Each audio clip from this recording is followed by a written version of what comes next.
Parti première demi-finale Moussa Jam Mengue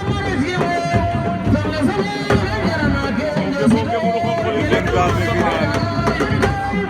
Lam Toro Singhi Gaba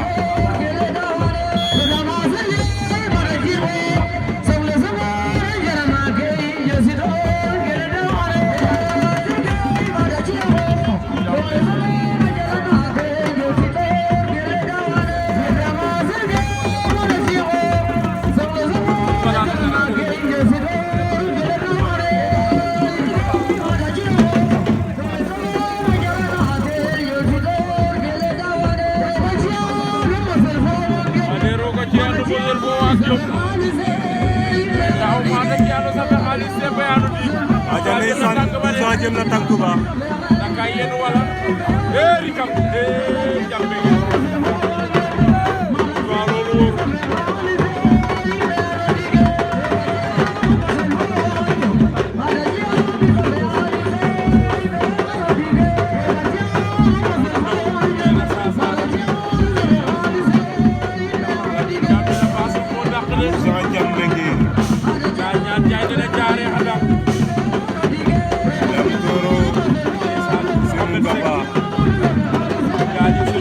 Lam Toro Semu Gaba Lam Toro koy songole muy bañ